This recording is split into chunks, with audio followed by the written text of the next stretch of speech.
Segundo livro dos Reis, no capítulo 4, no verso 26, nós vamos dar uma olhadinha nesse texto e fazermos uma reflexão. No finalzinho eu vou fazer uma aplicação mais clara. Vamos lá, segundo livro dos Reis, capítulo 4, verso de número 26. Corra ao seu encontro e pergunte a ela: está tudo bem com você? Tudo bem com o seu marido? E com o seu filho? Ela respondeu a Geazi: está tudo bem. Repita: está tudo bem. Isso, feche seus olhos. Pai, em nome de Jesus, eis aqui a tua palavra. Continua falando conosco e usa-me como um canal de bênção nesta hora. Fala conosco não aquilo que queremos ouvir, mas aquilo que precisamos. Fala com cada cônjuge, fala com cada pai, fala com cada filho, com cada sogra, com cada cunhado, com cada irmão. Fala com cada um de nós na nossa individualidade, ó Deus, para que possamos melhorar como indivíduo. É o que nós te pedimos, pelo poder do nome de Jesus. Amém. Glória a Deus. Amém? Bom, quando o assunto é família, é importante, eu falo disso, eu acho que quase 20 anos falando sobre esse tema. E eu comecei a observar que a instituição, ela não tem problema. Não há problema com a família em si. Na verdade, o que há são pessoas problemáticas. Ok? O casamento, ele não tem problema. Quem tem problema é o marido, quem tem problema é a esposa. Pessoas é que criam problema, e aí a gente transfere, né, para a instituição como se ela tivesse perdido a credibilidade. Isso não é verdade.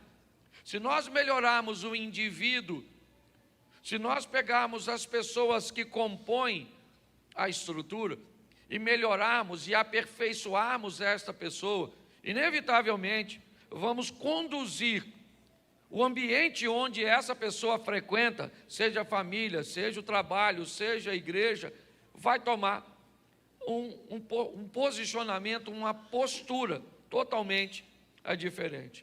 Pautado nisso, eu quero te mostrar como uma família se conduziu nessa ocasião, ou nesse ambiente bíblico. Por que é que as coisas deram certo? Por que é que tudo foi bem para esta família?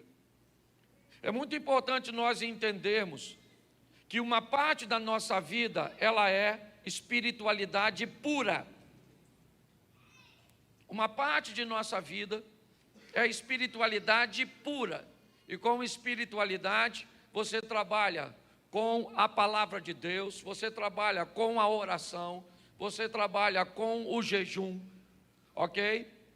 Você trabalha com um nível de vigilância bem mais intenso. Por quê? Porque é um mundo paralelo que você não é capaz de visualizar, ok? Você não pode contemplar o que está acontecendo. Mas uma boa parte da nossa vida é puramente espiritual. Outra parte, ela é emocional. Eu falei disso quando falei de pessoas na minha última mensagem. Certo? Pessoas. E inevitavelmente nós temos uma boa parte emocional. Ok? Os nossos sentimentos, as nossas ações, reações, respostas. E uma parte é material. Quando nós olhamos para esses três ambientes, o que nós descobrimos é: quem gerencia de uma forma plena essas três áreas, as três áreas, ok? Três: material, emocional e espiritual, tem tendência a ver sua vida ir melhor. É importante que você entenda isso. Quando você for focar na sua vida, foque nessas três áreas, para que você seja bem sucedido: emocional, espiritual e material. Você vai ver gente que vai muito bem materialmente. Pessoas que conseguem prosperar, vão bem em seus negócios, ganham dinheiro. mas são praticamente pessoas sem amizade, sem relacionamentos sentimentais, pessoas que não conseguem construir nada muito duradouro no que diz respeito a relacionamento com pessoas. Muitas vezes estão sempre tristes, se sentem solitárias. Por quê? Porque às vezes investiram muito na área material, mas esqueceram da área emocional. Outras pessoas vão bem em seus relacionamentos, recheadas de amigos, são pessoas agradáveis, todo mundo quer essas pessoas por perto, mas você olha, a vida material dessa pessoa não anda. Às vezes a material anda e a emocional também, mas são pessoas que têm problemas espirituais. É um vazio, uma lacuna, é aquilo que nada preenche. Não adianta sair, não adianta comprar, não adianta ir para a festa, não adianta ir para lugar nenhum, porque não preenche. Você já pode ver pessoas altamente investindo em suas áreas ou em sua área espiritual, pessoas que oram e têm comunhão e jejuam quase todos os dias, mas às vezes para pagar uma conta de luz tem que pedir a Deus que manda alguém na casa dela para ela pagar, porque a parte material é bem ruim. Quando me deram essa temática, tudo vai bem, o tudo para mim, são essas três áreas, equilibradas o máximo possível que você puder. Uma coerência nas suas ações que fará com que sua vida se torne plena, ok? Você vai ter uma área material legal, você vai ter uma área emocional legal e uma área espiritual legal. Talvez uma das três vá se destacar, ok? Talvez você vai ter mais expertise na área dos negócios do que dos relacionamentos. Talvez você vai ser melhor nos relacionamentos do que no negócio. Você não tem uma visão de empreendedora, vai ser um colaborador de uma empresa, vai ter um salário fixo, uma segurança maior, e esse é seu perfil, não tem problema nenhum. O importante é que você entenda que a sua vida precisa caminhar numa plenitude. É isso que nós estamos buscando. Quando eu li esse texto aqui, essa situação é uma situação que não parece condizer muito com a frase dita pela mulher, certo? Eliseu manda Geazi ir até a mulher e perguntar se estava tudo bem com ela. Não estava. Pergunta se está bem com o marido dela. Com o marido dela está, porque ele não sabe o que está acontecendo. E está bem com teu filho? Não está bem, porque o menino morreu. Então nós temos nas três perguntas, duas perguntas que poderiam ser respondidas de forma totalmente oposta. Ela poderia dizer, não está bem comigo e com meu marido. Meu marido ainda está legal porque ele não sabe que meu menino morreu. E não vai nada bem com meu garoto porque ele está morto. A primeira coisa que eu quero te chamar a atenção é por que essa mulher não conta a sua história para Geazi. Porque para ela contar a sua história para quem não pode resolver é perda de tempo. É simplesmente desgaste de emoções. Narrar suas tristezas, muitas vezes, suas frustrações, suas decepções, para pessoas que não podem fazer nada por você, não faz muito sentido para esta mulher. Nós vamos olhar a vida dela e vamos descobrir que a vida desta mulher é uma vida de sucesso. Quando nós olhamos como essa mulher se comporta, como ela age, mas por quê? Porque Deus olhou para ela e resolveu abençoá-la mais do que aquela mulher que veio antes dela, sabe, aquela que perdeu o marido, precisava pagar uma dívida, ainda no capítulo 4, só que do verso 1 ao verso 7, então o azeite multiplicou e ela pagou a dívida, teve seus filhos de volta. Por que a outra teve seus filhos ameaçados, teve que viver tudo aquilo? Porque o diabo era contra ela? Não, porque não havia gestão na casa dela. Quando você vê a história da primeira mulher, do capítulo 4 do livro dos Reis, terminar no verso 7, você vê nitidamente que há um problema para gerenciar as coisas. Meu marido, teu servo morreu, e o senhor sabia que ele temia a Deus. Olha o cara, O cara investe no relacionamento para com Deus. Porém, ele deixou uma dívida impagável para mim, e por isso o credor está na minha porta tentando levar meu filho. Nós vemos um homem que investiu e uma pessoa que investiu demasiadamente na sua vida espiritual, mas esqueceu da vida material, e inevitavelmente isso está cobrando, né, a esta mulher agora que não tem o marido. Mas vamos ver por que é que as coisas deram certo para ela. Quando nós olharmos isso um pouco mais de perto, bom, já deu para notar que ela é uma mulher que não canaliza a força para lugar errado, ok? É assim que funciona. Na visão desta mulher, ela tem uma direção. É como o bambu, que na verdade é um tipo de gramínea, e ele não tem galho. Aquilo que parece ser galho é uma folha crescida, que dispara para a lateral, mas sempre ele está focado para cima, sempre, sempre, sempre. Ele tem um foco, um objetivo. O objetivo dele é todas as vezes que termina um ciclo, ele fecha com nó, porque se ele não fechar, quando ventar ele vai rachar de alto a baixo como um cano de PVC, né? Se ele fosse liso. Mas todas as vezes que ele vai crescendo, se você notar a base do bambu, um intervalo entre um nó e outro, às vezes chega a ser um dedo ou dois, mas à medida que ele vai crescendo, ele vai amadurecendo, e ele vai dando intervalos maiores, dependendo do tipo de bambu, pode dar um intervalo até de 1 metro e talvez até um pouquinho mais de um nó para o outro. Então minha mensagem hoje toda é focada em gestão. Vai tudo bem porque há um gerenciamento nessa história aqui. Bom, coloca que depois eu só vou fazer comentário. Capítulo 4, verso 8. 4:8. Volta um pouquinho. Isso. Certo dia, Eliseu foi a Sunem, onde havia uma mulher rica, em algumas traduções, importante, e que insistiu que ele fosse tomar uma refeição em sua casa. Depois disso, sempre que passava por ali, certo? Ele parava para uma refeição. Preste atenção aqui. O texto está dizendo que o profeta Eliseu passa por Sunem, na sua caminhada, provavelmente nas instruções das escolas de profetas, deixada por Elias. E uma mulher rica, uma mulher importante, bem casada, com uma estrutura toda montada, começou a observar Eliseu. Um belo dia, observando Eliseu de longe, ela fez um convite nesse texto.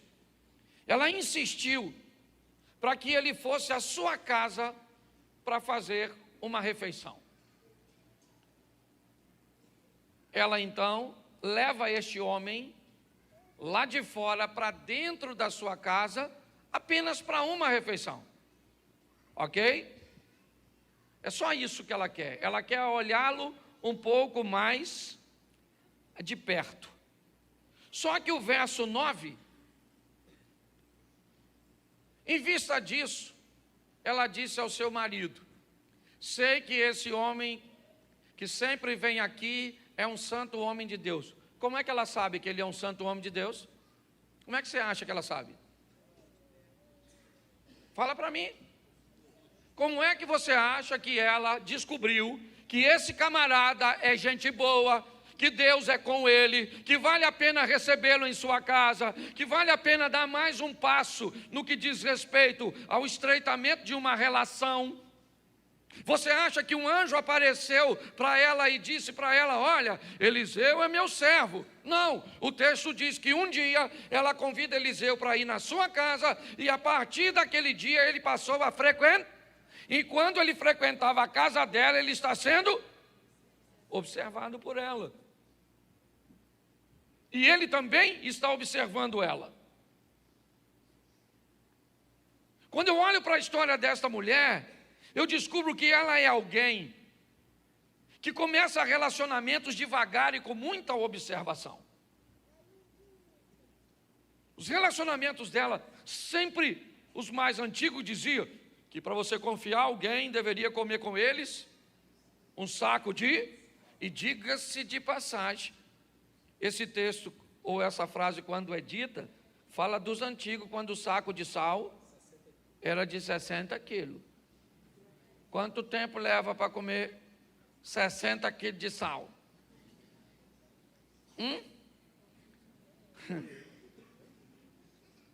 Dá para você entender por que os problemas eram menores? Porque pessoas, para permitirem que outras pessoas fossem introduzidas na sua vida, na sua intimidade, levava muito mais tempo do que hoje. Essa mulher faz com que o profeta vá à casa dela, sim, e quando ele está lá, ele está sendo observado e está observando. É assim que funciona. Às vezes você chega em determinado lugar, eu já falei isso aqui, há um tempo atrás me convidaram para ir numa festa, que quando eu cheguei na festa, eu levei um susto. Estava uma turma toda manguaçada, e tinha uma mulher quase pelada. E não dava para eu ver, eu só vi depois que eu desci do carro. Que aí eu fui caminhando, o carro ficava longe, eu desci do carro e fui. Tudo bem que eu já fui num horário um pouco mais avançado, porque eu não tinha como ir antes. Era um amigo que estava aniversariando e ele me convidou. Mas quando eu cheguei, a minha vontade era falar com ele: cara, tem alguma coisa de errado. Ou eu vim para a festa errada, ou essas pessoas estão na festa errada. Porque esse tipo de ambiente e eu não combina. Nós precisamos entender que o tempo inteiro nós precisamos selecionar os lugares e as pessoas que vão entrar na nossa vida. Eu gosto dessa mulher porque era o profeta, sabe? Igual quando eu gosto de Maria, prego sobre Maria também, falando de família, o anjo foi lá na casa da Maria e falou com a Maria: você vai ficar grávida. Ela falou assim: não rola, que eu sou virgem. O anjo falou: não tem problema, o Espírito Santo vai engravidar você. E vou avisando para você, sua prima Isabel, lá nas montanhas, também está grávida. Quando o anjo foi embora, sabe o que Maria fez? Arrumou a sacolinha dela e foi dar um pulinho lá na casa da Isabel.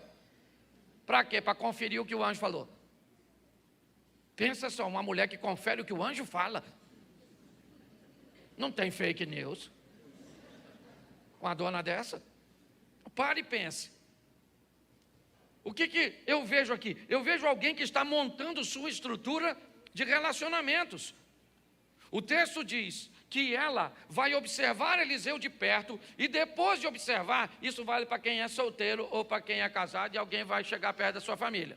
Você que já casou, o cônjuge já passou no seu controle de qualidade. Poxa, pastor, casei com a pessoa ruim. Ainda bem que foi você. Você escolheu para tu, pior se fosse para você escolher para mim. Tá certo?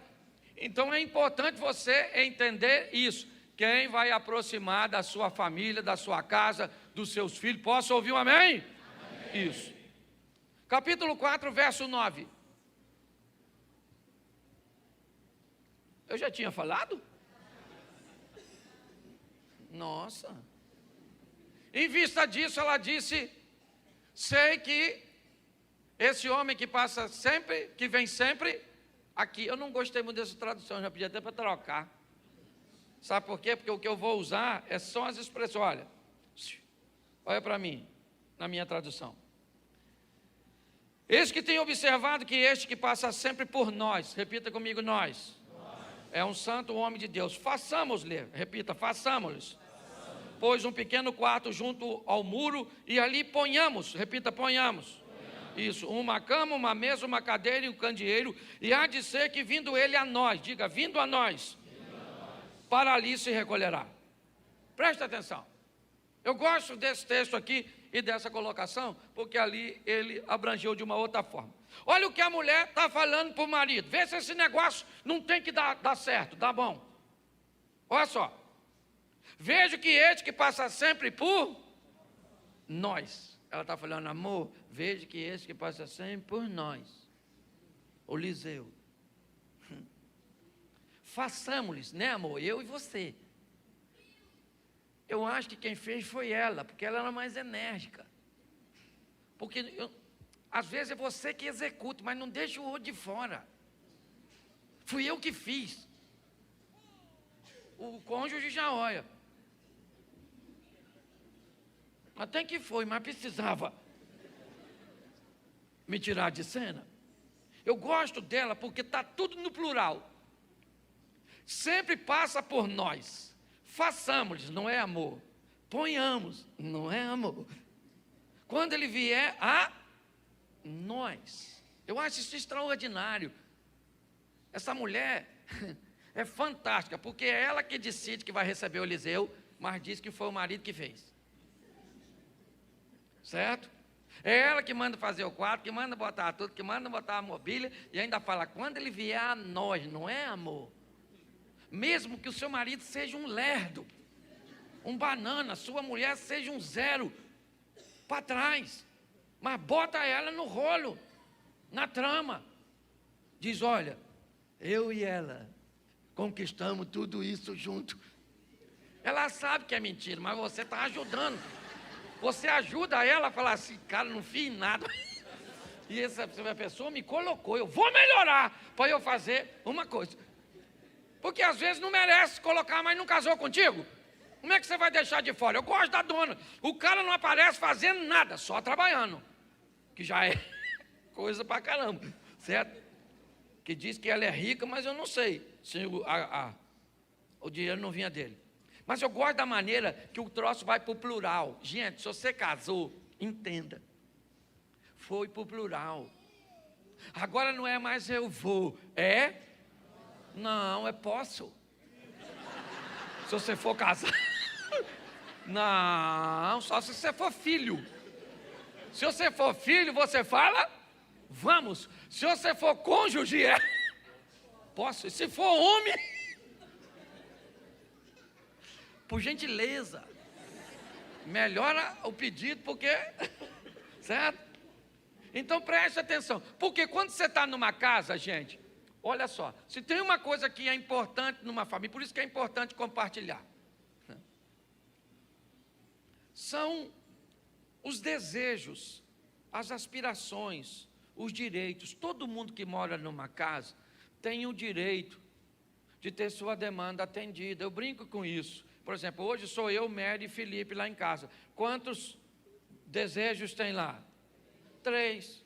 Eu, Mary, 3 pessoas diferentes. Às vezes eu falo com o Felipe, filho, vamos jantar fora? Vamos. Quer comer o quê? Ele fala, hambúrguer. Fala, não, pô, mas é jantar. Pô, eu queria comer um hambúrguer artesanal, um hambúrguer assim, no hambúrguer, filho. É, lá no negócio lá do hambúrguer lá. Vou fazer propaganda não.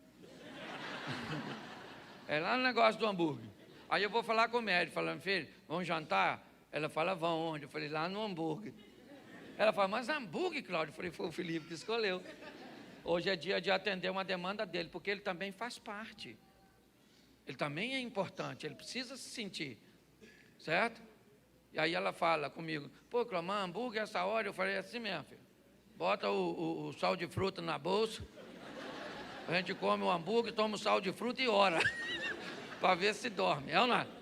Às vezes eu vou nela e digo, meu amor, vamos jantar, vai comer o quê? Ela diz, vamos comer uma comida japonesa? Eu falo, japonesa? Caraca. Aí eu vou lá no Felipe, falo, filho, vamos jantar? Ele fala, comer o quê? Comida japonesa. Sério, pai? Falei, sério, sua mãe que escolheu. Hoje vão virar baleia, comer peixe cru. Certo? E aí nós vamos atender uma demanda dela, às vezes a demanda de seu marido. Faz parte do processo, entendeu? Pare de achar que você sempre tem que fazer só o que você gosta. Então não case, abominável homem das neves. Fica sozinho, solitário, eremita. Porque depois que você casa, Joaquim não está entendendo nada, né, Joaquim? Mas já está rindo porque não é com ele. Não, pare para pensar. Tem gente que só come se for no restaurante que ela quer. Só vai no lugar que ela quer. Só faz o que ela quer. Tudo que é para ela comprar é priori. Poxa, se você acha que o mundo gira ao seu redor, vai no médico, filho. Isso é labirintite. Vai cuidar dessa patologia. Todo mundo que tem direito. Então, às vezes, só eu, que também estou lá. E falo, hoje nós vamos sair para comer. Pergunto nada a ninguém. Vamos comer o quê? Um churrasco. Ah, mas essa hora a carne, dane-se a hora. Eu já comi o infeliz do hambúrguer e a droga do peixe. Então eu também tenho direito, compartilhe. Está assim de gente, ó, que não consegue fazer nada porque só pensa em se eu gosto dessa mulher, façamos, ponhamos, não sei nem se o marido fez, mas ela botou o nome do cara e aqui eu gostei. Capítulo de número 4, verso 3. Isso é uma lição 13. 4:13. Perdão. Isso. O que lhe dissera, diz-lhe: eis que tu tens nos tratado com todo desvelo, o que há de fazer por ti? Haverá alguma coisa que eu fale por ti ao rei ou ao chefe do exército? E o que ela disse? Eu habito no meio do meu? Preste atenção. Eliseu pergunta a essa mulher o seguinte: minha senhora, a senhora nos recebeu na sua casa, nos trata tão bem, com tanto cuidado, com tanto zelo. O que a senhora está precisando?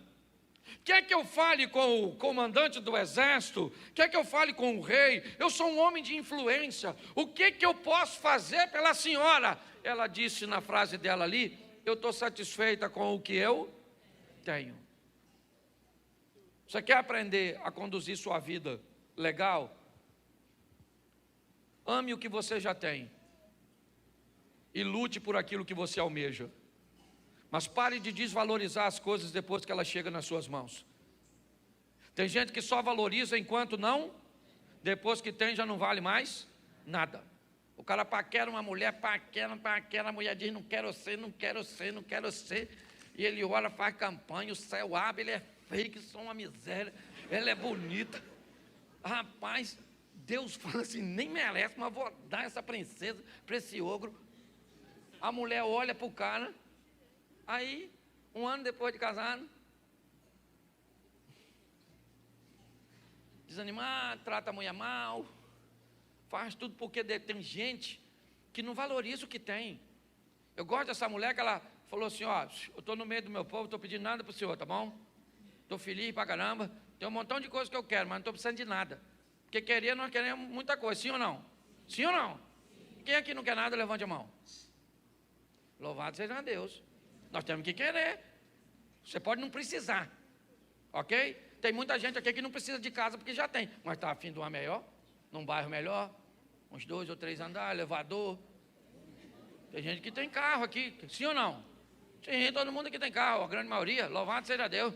Mas você está super, ultra, mega, power, satisfeito com o seu? Nada, você está de olho em alguém que tem o melhor, pensando em juntar uma grana e trocar, louvado seja Deus. Mas você precisa? Não, mas você quer. Você estava, olha assim para outro homem, pensa: nossa, que homem lindo, mas eu sou casada. Às vezes você quer, mas você precisa. Você tem, o monstro está lá. A mulher que você queria que voasse, que fosse um anjo, voa. Mas é de vassoura. Entendeu? Então o que acontece? Quando nós olhamos, é importante nós entendermos isso. Você quer que tudo vá bem? Aprenda a valorizar aquilo que você já tem.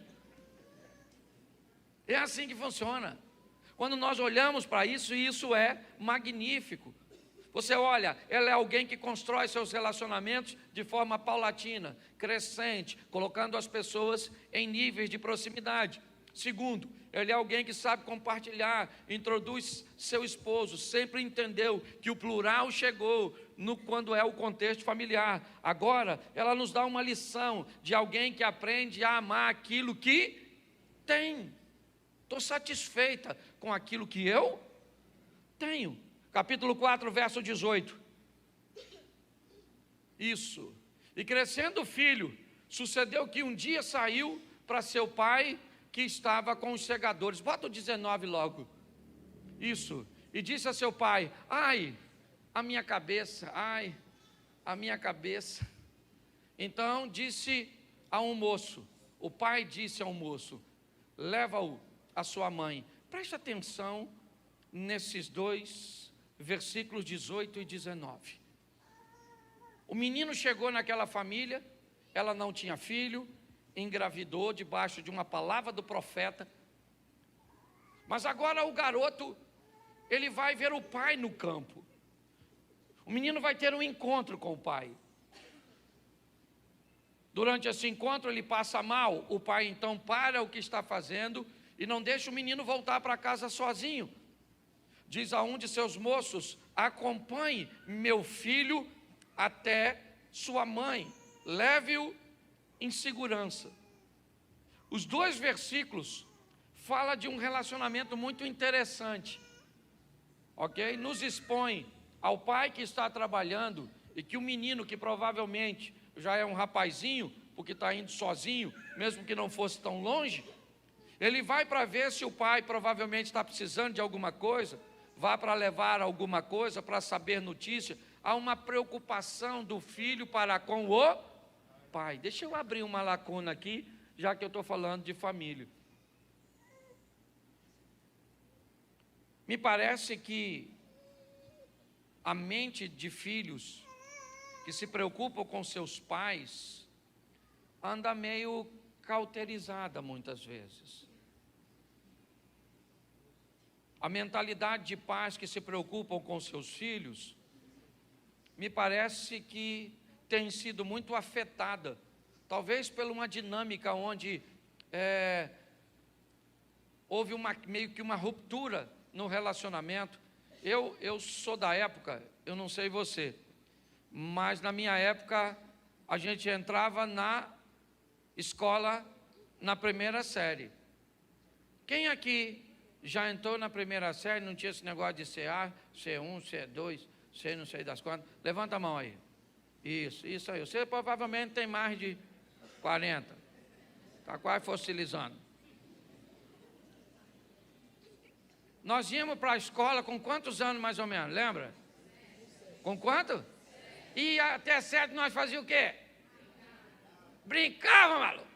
Pedra na cara dos outros, apertava a campainha, saía correndo, era ou não era? Ih, rapaz, mas brincava de polícia e ladrão, correndo na rua. Chegava em casa com aquele cordão preto na dobra do pescoço, a mãe falava: vai tomar banho. Você falava: eu nem suei. O pé preto quando corria na grama, lembra? Aí tomava banho lá pelas 6, partiu o cabelo assim, sentava para assistir o Sítio do Pica-Pau Amarelo. Isso aqui é esse que tinha a televisão, porque tem gente que escureceu, dormia logo depois da penosa, da galinha que tinha dormido às 6h15, você já estava dormindo. Lembra disso, né, Cid? Mas era uma maravilha, porque a gente era criança. É ou não é? Hoje criança não pode ser mais criança, não. Faz 6 meses, tem que estudar. Mas ele aprende o que? Não interessa, não interessa. Tem que botar lá para estudar, e vai a criança. Eu não sei o que. Aí ele vai fazer o quê? 1 ano e 3 meses, 2 anos. Aprendeu a falar, vai estudar inglês. Aí sai para o inglês, vai para o judô, sai do judô, vai para a natação. Aí escureceu, arruma um emprego para esse menino de guarda noturno, não é verdade? Bota alguma tarefa, porque não tem tempo mais para cuidar de... Aí os filhos não têm elo com os, e nem os pais com os filhos. Não tem. Os mais antigos lembram da roça. 4 horas da manhã, acordava. Acorda uma criança hoje, 4 horas da manhã. Acorda para você ver se o inimigo não entra nele. Ele até mata você. 8h30 da manhã, a marmita já estava abrindo para almoçar. Ah, querido. O pai pensava: vou ter muito filho para quê? Mão de obra para a roça. Não é? Esse dia eu fui falar numa palestra de sexualidade, falando sobre sexo. O senhor levantou a mão e falou: meu filho, o senhor não acha que o senhor fala muito sobre isso? Eu falei: quantos anos o senhor tem? Ele falou: 70 e pouco. Eu falei: quantos filhos? Ele falou: 8. Eu falei: meu senhor, eu falo sobre um assunto que o senhor faz com força. Aí ele baixou. Era um outro tempo, outra época, um negócio extraordinário. Certo? Voltava para casa, era um fogão a lenha, não tinha televisão, não tinha nada, era um radinho a pilha, era um troço fantástico, mas havia intimidade. Infelizmente hoje, eu olho um texto desse, o filho que diz, vou lá ver o papai, o pai que diz, leva meu filho em segurança. Hoje, muitas vezes, o que nós estamos querendo é dar tudo para ele. Às vezes, no nosso ministério infantil, esse negócio de ministério infantil, isso é novo. Meus filhos eram pequenos, não tinha essa parada não. Sentava do lado, beliscão. Queria dormir, a gente falava, né? Satanás está em cima das suas pálpebras.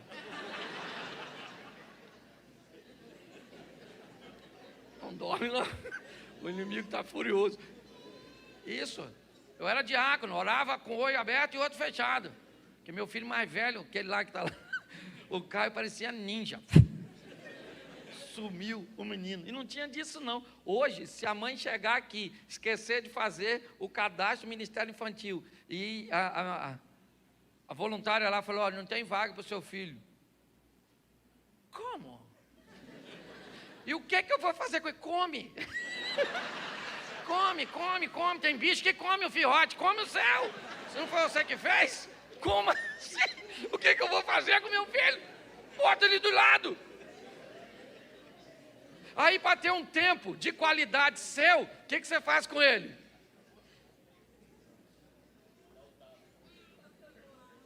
Mãe, quero colo.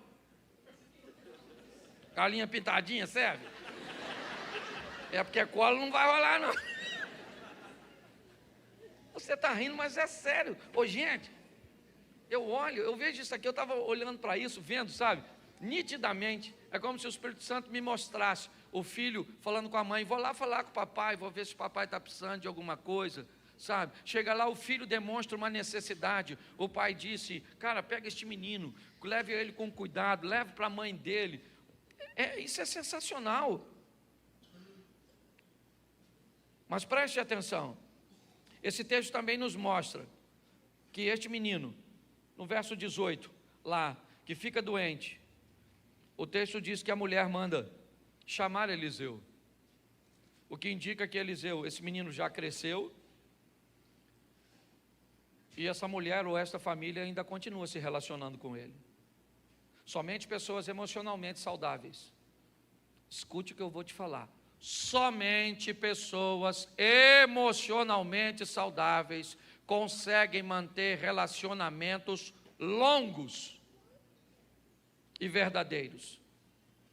Quando você vê pessoas que não têm amigos de muito tempo, saiba que essa pessoa tem dificuldade com suas emoções.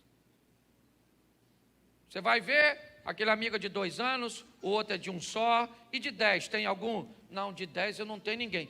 Como você não tem nenhum amigo de 10 anos?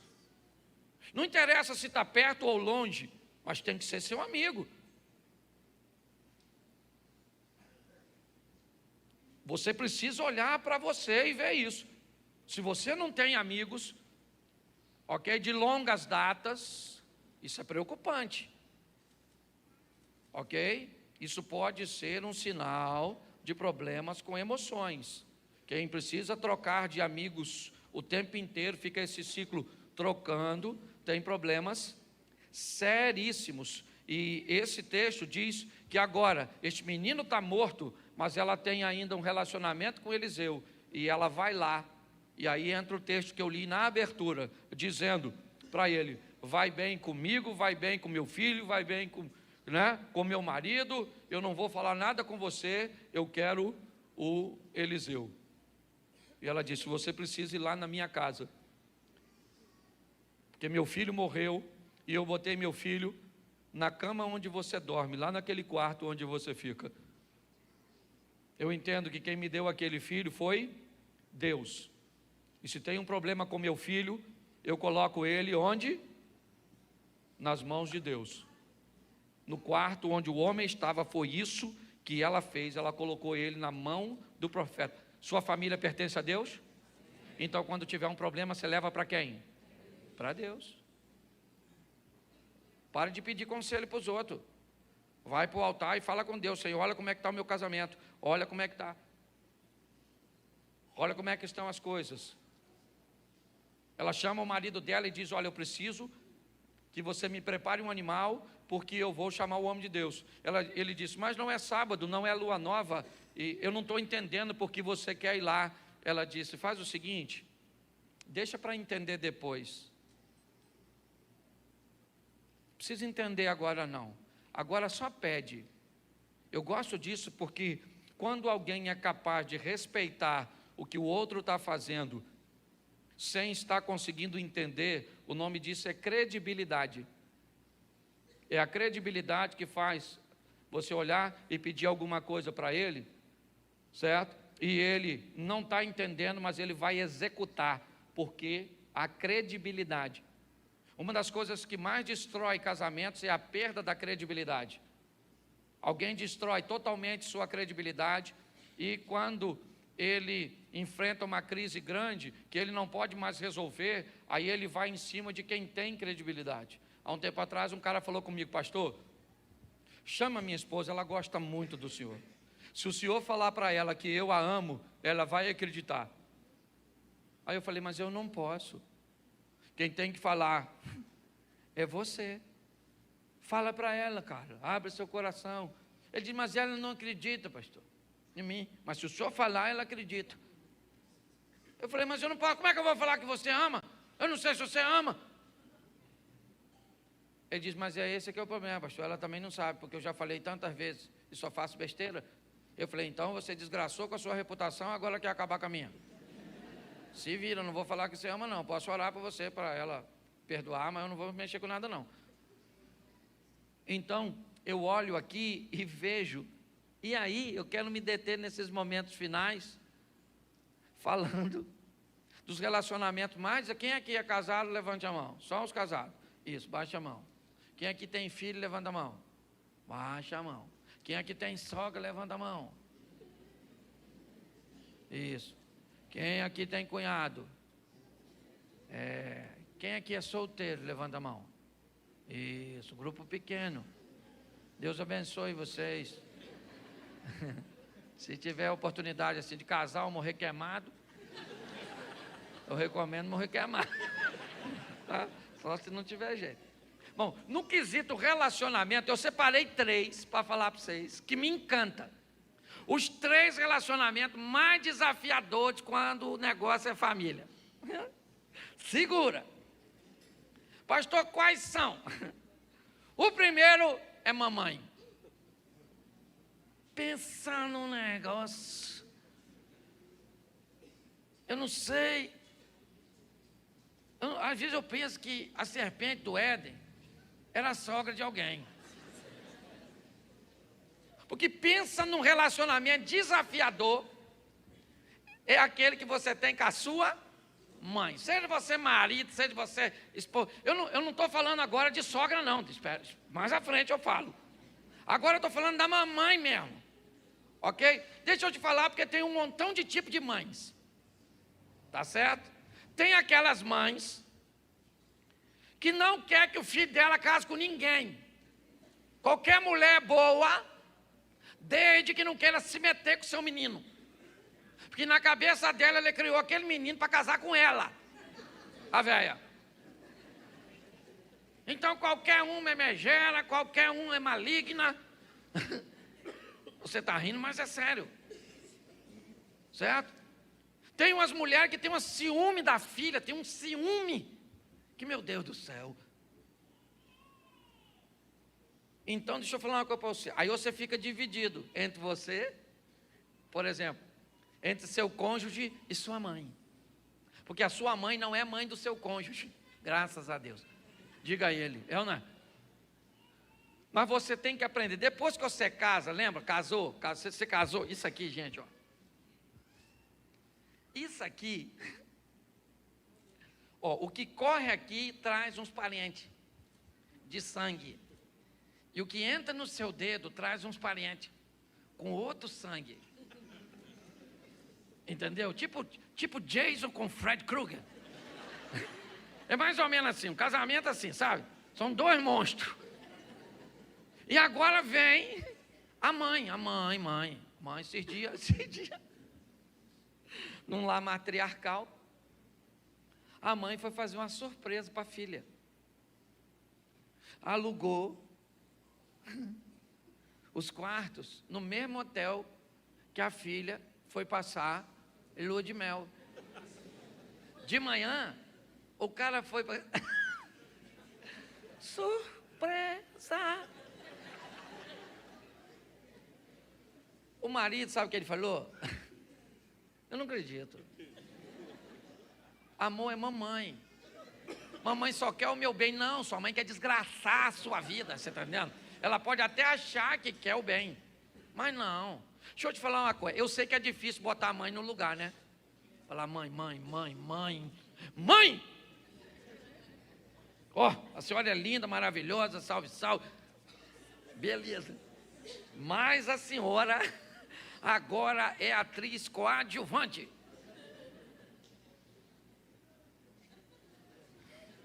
Já viu aquele casal equilibrado que no final do ano vai falar onde vai passar as festas? Mamãe, olha, decidi aqui, tá? Que Natal nós vamos passar aqui com a senhora, tá, mãe? Esse ano. Mas como eu nunca passei lá no outro serpentário, eu vou fazer o seguinte: ano novo eu vou passar na casa da mãe da minha esposa.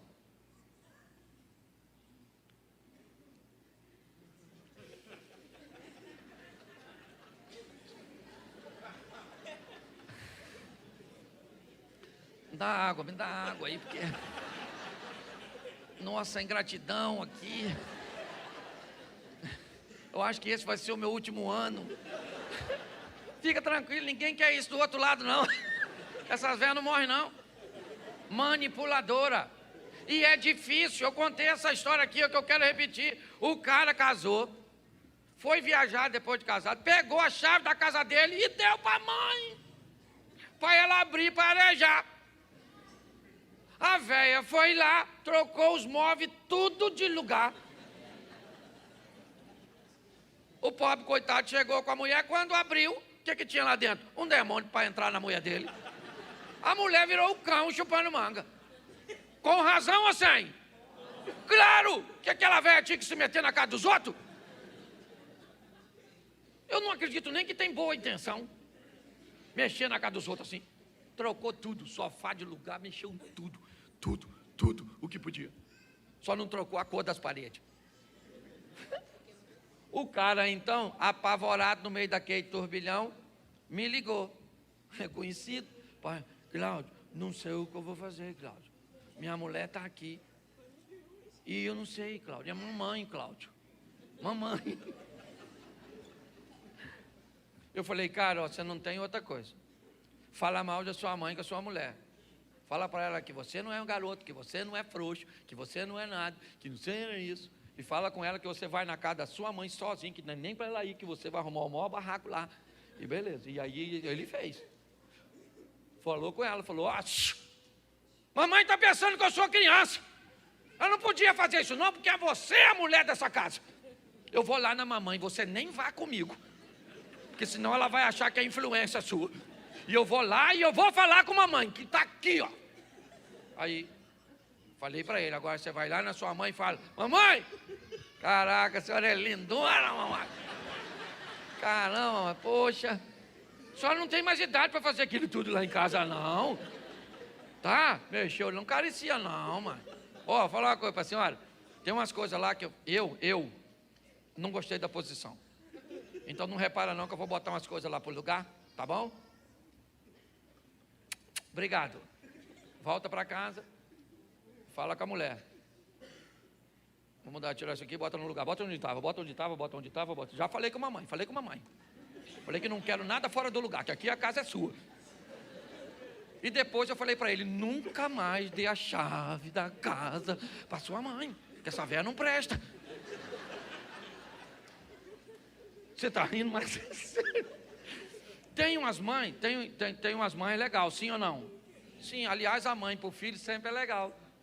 Mas nem sempre é para o cônjuge. Disputa frango. Come, meu filho, vê se está torradinho. Vê, do jeito que você gosta, porque só eu sei fazer. Morre, velho, morre. Para deixar os outros em paz. Não precisa. Eu acho legal porque um cutuca o outro. A sua mãe, a sua avó, até parar de falar mal, que eu já estou falando mal da mãe dos outros. Segundo, porque presta atenção, quanto maior a intimidade, inevitavelmente maior vai ser os atritos. Segundo, relacionamento mais desafiador, cônjuge. Pensa num troço. O desafiador é viver com uma pessoa que agora se tornou uma com você. Essa parada de união, isso é balela. A Bíblia nunca falou que é união. A Bíblia falou que é fusão. União dá para desunir, só que os dois viram um.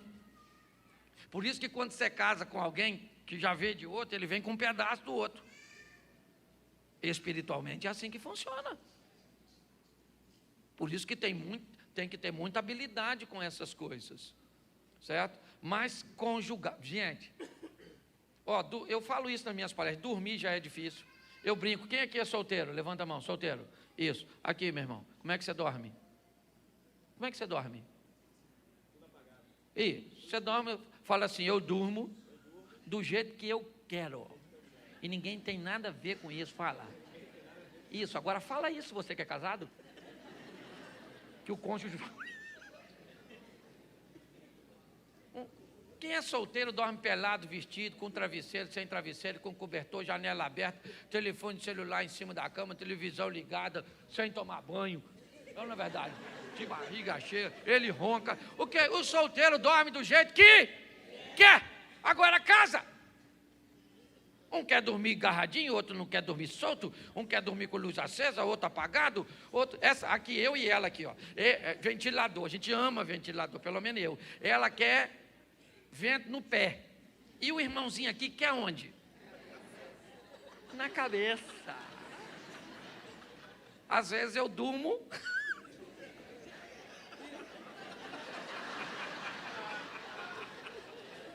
Estou mentindo? É só para você ver. Então, nós somos muito diferentes. Louvado seja Deus por isso. Para de querer largar essa mulher. Não tem nada melhor que ela. Vai por mim. É o que deu para arrumar, maluco. Se conforma. E vai. Segura na mão de Deus. E vai. Eu vou trocar. Troca não, porque o escritório delas é praticamente tudo no mesmo prédio, no mesmo andar. Você só vai descobrir depois. É a mesma coisa. Então, viver com cônjuge é um grande desafio. Um quer uma hora, outro não quer aquela hora. Certo? Um se arruma primeiro, o outro... Não. Sai com sandália na mão. Espera você chegar no ambiente para botar a sandália no pé. Acontece isso com você? Sai para comer. Pede para você pedir algo que ela não pediu. Para comer também, duas coisas. Quando não cisma aqui, pede uma sobremesa só que tu não quer. É o outro que quer para dividir contigo. Mas eu não quero. Eu quero comer isso. Às vezes você levanta e fala assim, eu vou ali, quer refrigerante? Não. Aí você vai lá na geladeira, pega o refrigerante, do tamanho que você quer. Aí quando você passa, o monstro. Me dá um pouquinho. Não dou. Você é ruim, egoísta, eu não sou. Eu perguntei quando eu fui. Depois de uma frase dessa, dá até para falar alguma coisa estilo assim, eu sou universal. Acontece basicamente em todos os lugares. Então diga assim, você que é casado, diga eu sou casado para sempre. Isso aí, você pode aplaudir o Senhor?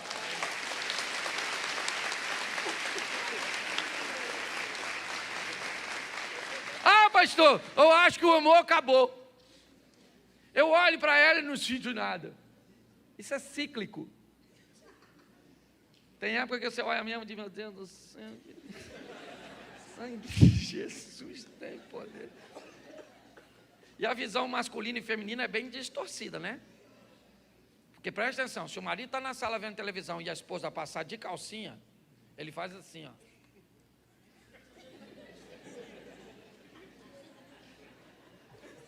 Aí ela vai e volta. Se ela voltar, o cara vai atrás. O que foi que passou ali?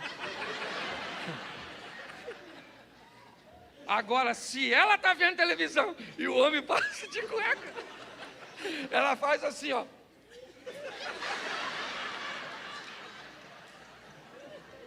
E se ele passar de novo, ela já faz assim, ó.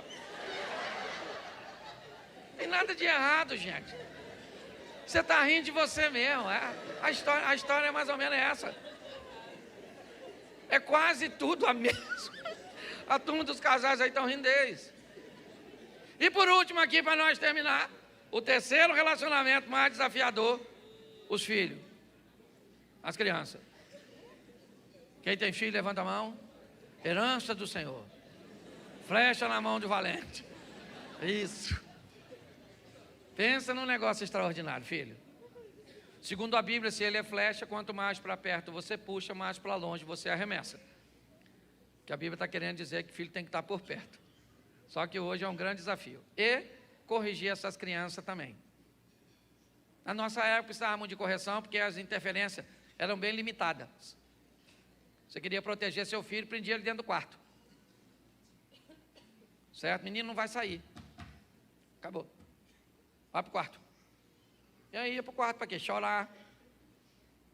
Ver televisão? Que nada, televisão só tinha uma na sala. Ia ver televisão.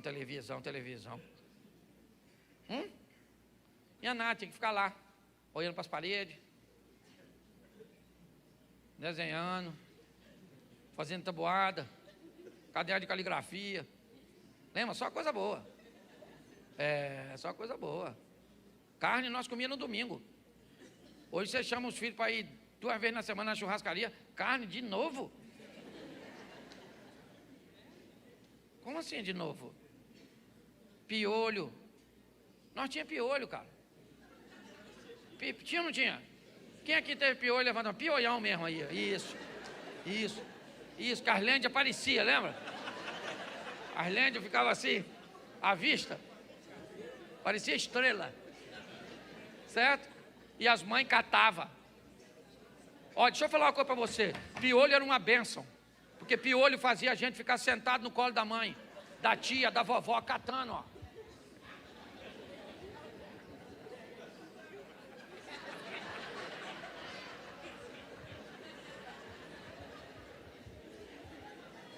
Agora essa aqui é uma lêndia. Nem olhava. Era tanta perícia. E essa lêndia está morta. Lembra disso? E as outras crianças correndo e nós querendo que ela parasse de catar. E ela socava nós assim no meio das pernas. Piolhento, sossega. E as crianças tudo correndo. Mas naquela época já tinha mãe que não tinha tempo para catar nada. Botava aquele pó branco no cid, baralhava o nosso cabelo, amarrava aquela fralda, né, de pano, estilo Johnny Depp, e falava, se coçar e botar a mão na boca, morre. Nossa! E um piolho, a coceira de um piolho era boa, não era não? Oh, meu Deus, que coisa. Quem teve bicho de pé quando criança? Frieira, carrapatinho estrela, assim, agarradinho, que depois que você tirava dava uma coceirinha boa, lembra? Oh, meu Deus do céu, que lembrança boa. Hoje tem mais nada disso. As crianças, parece frango de granja. Mole. Branco. Pode falar nada com eles, que eles choram. Os meninos terminam com eles querem ser mais homem, não. Na nossa época, né, Diogo? A menina terminava com nós ia se consolar com a cabrita. Mas nós seguia macho. Entendeu?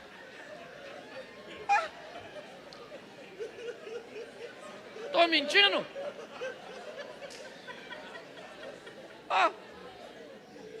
Uma geração, estou falando para vocês, uma geração frágil. Filho, aí sabe o que acontece? O filho fica tanto tempo longe de você que quando vem para perto você fica sem graça de corrigir. Aí deixa a mãozinha assim, ó, já quer mandar em você. A menina já fala, que isso? Vai dormir? Por quê?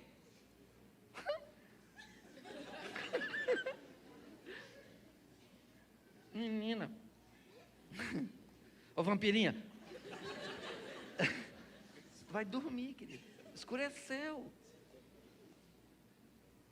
Aí não cresce, porque não dorme. Se tem médico aqui, sabe. Pouco sono. As crianças dormem 2, 3 horas da manhã. Certo? Não cresce. Eu aprendi uma coisa ao longo dessa vida. Poucos problemas nós temos como família. Muitos problemas nós temos como indivíduo. Respeitar as pessoas. Entender a dinâmica de cada uma. Há coisas que minha mulher pode dizer para mim, porque o meu suco gástrico emocional consegue digerir. Tem coisas que ela me diz, mas se eu disser para ela, ela não digere. Tem coisas que ela digere com mais facilidade. Ou seja, eu posso fazer com ela, mas ela não pode fazer comigo. Ah, pastor, ele me traiu e eu perdoei. E eu traí, ele não me perdoa. Nem todo mundo digere traição do mesmo jeito. Pare de achar que as pessoas são iguais a você, porque elas não são. Seus filhos não são iguais a você, não são iguais um ao outro. Infantilidade é o que faz você pensar isso. Você não está casado com a pessoa errada, você não teve o filho errado. Provavelmente você está agindo de forma errada ao lado da pessoa certa. Seu filho é esse aí mesmo. Talvez o que ele precise é de limites. Fique triste não. Ele vai ficar muito chateado, vai dizer que você é uma megera, que você é um pai horroroso, mas a hora que ele for bem sucedido, pode ter certeza que ele vai falar bem de você. Se eu vivo tudo isso hoje, graças a Deus, ao meu pai, à minha mãe que me corrigia, que muitas vezes me obrigava a ir para a igreja, me obrigava a ler, me obrigava a estudar. É assim que funciona. Nosso maior patrimônio é a nossa casa. Hoje nós queremos ganhar muitas coisas, né? E saímos de casa às vezes para conquistar tesouros. Mas às vezes quando chegamos em casa com os nossos baús, não tem mais ninguém. A mulher já arrumou outro, o filho não é mais seu, ele é do professor da universidade, ele é do traficante, ele é de um grupo, de um gueto, que o aliciou e que deu senso de pertencimento a ele, enquanto você não estava lá para dar. Pegue hoje e cuide mais da sua família. Eu falo isso de mim mesmo, porque não iniciei a minha vida com a maturidade que eu tenho hoje.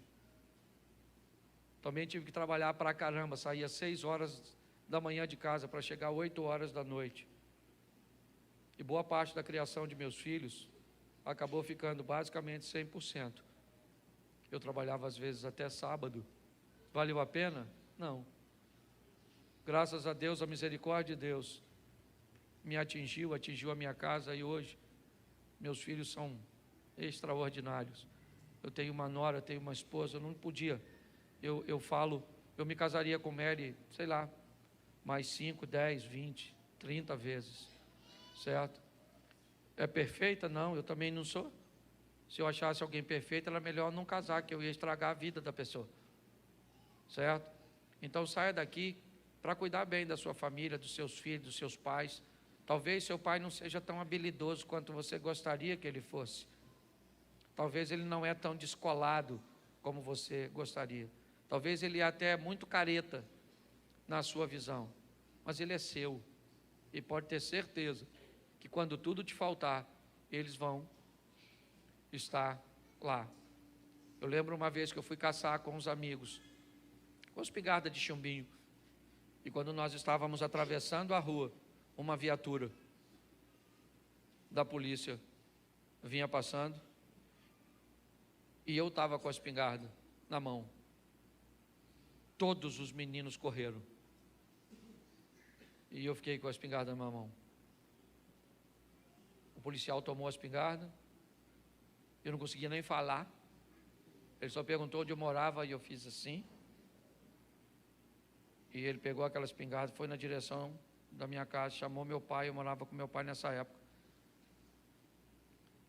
E aí meu pai não atendeu, eu entrei e falei, pai, vai lá fora, pai, me ajuda. Ele foi lá fora, resolveu o problema. Voltou, eu fiquei 15 dias de castigo, mas valeu a pena, pelo menos. E eu descobri naquele dia que quando o negócio aperta, basicamente vai embora todo mundo. E pior, às vezes até a nossa família. E quando ela foi embora, nós temos um outro pai além desse terreno. Nós temos um no céu.